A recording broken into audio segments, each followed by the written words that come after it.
If you have ever asked that how corrupt is the Nigerian National Assembly, here is the answer, or will I say, let me explain. But before I explain, please let us watch this video together. I am mad because we talk, we don't do. I am mad because nobody listens. Our legislators are not here. We are talking to ourselves. Now we don't have the power to do nothing of all the things we talk about.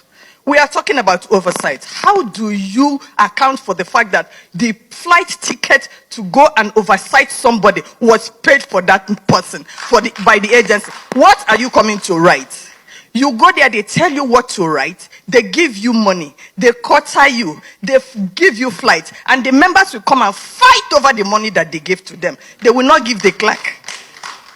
They will not give the committee assistants that they take with. But it's not even the fact that they didn't give the clerk. Now you are compelled to write a report of what you did not see, what did not happen, and you lie.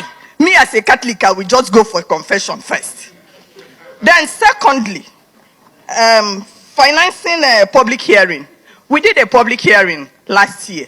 And then the committee called me to tell me that a consultant was employed to write a report. And then I asked the consultant, were you at the public hearing? He said, no. So what do you want to write? Ifeoma, we give you material to write the report. I said, no, it's not going to happen. I will not work with you. I put my feet down and I told him I'm not going to work with you. And I sat down because they are looking at us as if we do not have capacity. Me, I'm just 2 steps out of National Assembly for retirement. So right now, my mother says she's not dancing so that people will give her money. It's so that they will see me. So I will say what I want to say. I sat down and I did a proper report of that public hearing. And I took it to the chairman. I said, this is the report. And they were looking at me like, you mean it? I said, yes. Oh, no, you have to change. I said, no. This is what happened. If you want to change it, you now go ahead and change it. But the original report is in my system. I don't use secretaries. I type my report myself. So if they want to change it, they should go ahead and change it. I am waiting.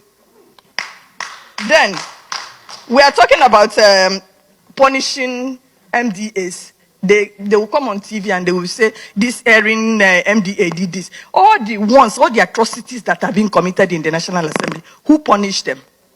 We don't follow the budget process the way it is. They will budget money for instance, staff budget, money for training, money for clinic, money for sports, money for books, money. They collapse it. It is in the National Assembly I say hearing about collapse.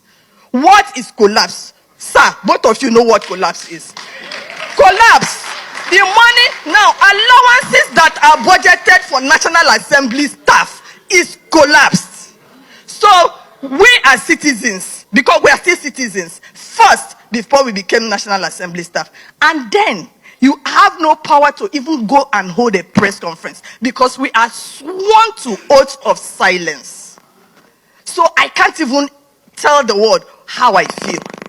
Allowances that we are constitutionally, even, I put it in the constitution this time, statutory allocation to the National Assembly staff, they collapsed it till now. Some people have retired. It takes over a year, 2 years for them to pay the National Assembly staff their retirement benefit before you start talking of pension. Go and see them. They look like scarecrows. Our former colleagues call us, directors, to beg for money for fuel. They are coming to the National Assembly. You see them standing at the junction into the National Assembly. They can't afford to fuel their cars. So apart from what the Constitution says, themselves, who is looking at the one they are collapsing and chopping? They chop their own, they chop our own. Then they will put excesses there. So please. Now you know where our fundamental problem is coming from. The National Assembly is as corrupt as your governors and all of them. The people you said to go and represent you are not representing you. Instead, they are there to amass a lot of wealth for themselves and not for you. Anyway, tell me what you think. But before you think, please do not forget to enjoy your weekend. Nigeria.